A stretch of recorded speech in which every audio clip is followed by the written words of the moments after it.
Okay, so Paul, welcome to Virtual Fly premises. It's a pleasure. Paul just came from London. We invited him to the Virtual Fly Barcelona to try out the full motion flight simulators. He's the man behind the YouTube channel Squirrel TV, which has over 500,000 subscribers, if I'm not mistaken. Great, Paul. Well, I'll ask you some questions about flight simulation. You just came from Flight SimCon with Jeff. Yeah. Tell me a little bit about that. How did it go? Well, that was my first time at Flight SimCon. Flew over, didn't know what to expect. I hear it's getting bigger and bigger, but it was just fantastic to meet so many people who are just so passionate about flying and passionate about flight simming in general. Met Jeff for the first time as well. Met some other great streamers and YouTubers, and yeah, it was just all round great day. So loads of equipment like this. Jeff told me that from last year to this year, it's grown a lot. Where is flight simulation heading? I think the future's bright for flight simulation. There's no doubt about that. I think the equipment that's available now, just the sheer rendering quality that's available, the flight models. Just everything's coming together in terms, not just in flight sim, but in other kinds of simulation now. Everything's really coming together. VR is one aspect of it. You know, multi-screen setups are possible at home. You can really get to the point where you can immerse yourself in flight simulation, and I think the future's only going to get better. How did you get into flight simulation? Where does your passion for aviation come? Well, back when I was a teenager, I was thinking about being a pilot. I started flying on an Atari ST back in the late 80s. That's where I first discovered flight simming. I was playing it all the time. Ended up choosing a career in IT, but then later on came back to flight simulation. And through simming, I've learned so much, and I've now started my PPL, so I'm learning to fly as well. Okay. And just what I've learned from the sim, going into a PPL has given me a huge leg up. Yeah. So, you know, it really is very, very useful as a learning tool, as well as just enjoyment. Myself, as a PPL, I always, whenever I can, I come down to check the G1000, because obviously it's not the same to be 10 hours up there with the cost of flight than in the simulation, so yeah. Well, you can play around and break this thing and it won't matter. Exactly. Yeah, exactly. Very good. And what about the YouTube business? How did it all start? Because you have also you have truck simulation, you have train simulation. How did all this come together? So my channel just focuses on simulation in general. I love simulation. I started it in 2011, and it just started to grow steadily. And then as Eurotruck kicked off, it took a big jump. Then I started to cover flight simulators, train simulators, and racing and that kind of thing. And yeah, I just enjoy simming. The channel is growing at a steady rate.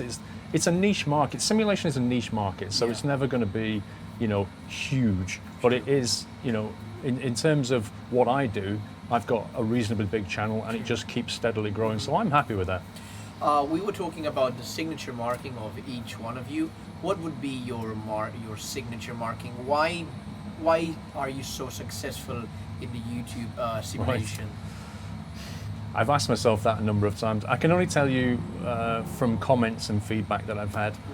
People say they enjoy my videos because, well, they're calm, they're family friendly, my voice relaxes them apparently. Some people say they go to sleep listening to my voice. I don't know if that's a good thing, but I'll take it as a compliment. But I think they're just, it's all about the journey and the way I talk to people. I think that's what they listen to. Yeah. How did you know of Virtual Fly? Where did you hear about us? I think I first came in contact with you guys. I had seen the logo before, I had seen the equipment before, but I think it was when you guys contacted me about the Yoko. Yeah. And that's when I really started to sort of take a look at what you did and thought, wow, just I couldn't believe the kind of equipment you were making, you know. Yeah, we asked you to do a review, which you have, of the Yoko. We were talking today about the CQ6, which you will be doing a review soon about. Looking forward to that. Talking about that, how would you describe the Yoko to Yoke in 3 words? In 3 words? I suppose I'd describe it as realistic would be one. Quality would be another.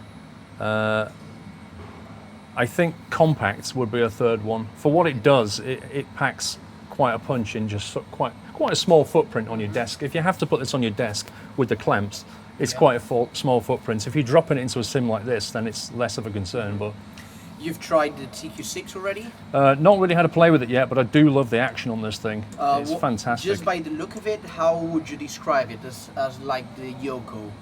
It's built, I mean, it looks like a metal construction, so it looks a pretty solid piece of kit. Just the actual action here is sublime. Really looking forward to using this. And of course the split controls as well. It's going to make my simming life a lot easier. Talking about the rudder, you tried them in the Obo 04. Yeah. What do you think about them? The rudder, what they call the rudder is, I love the feel of the toe and the actual movement action. I'd like to see one as well, just to see how it's constructed. But from what I can feel, it feels pretty spot on. Let's talk about more personal. Apart from aviation and flight simulation, any other hobby that you have that is not related to all this? I suppose, quite boringly, I spend a lot of time on my computer. I do have some sort of motor racing passion, so I do like, I was at the Monaco Grand Prix a few weeks ago, so I do love watching racing. Don't have an awful lot of time for it in my life because I'm always making videos and streaming and that kind of thing, but yeah.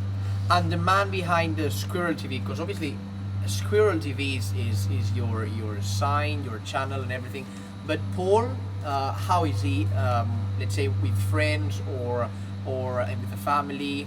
What kind of person are like? Well, are you the same calm guy that we hear in the videos? Yeah, mostly, unless my kids are playing up. I'm quite a calm person, quite a relaxed person. I got 3 kids, I'm a family man, but I'm a fairly private individual. I have my online life, and then I have my personal family life. And when I'm switched off from this thing, I just kind of want to be left alone, really. True. Paul, thank you very much for coming to Virtual Fly. I hope you enjoy the simulation, and well, that's it. How could I not?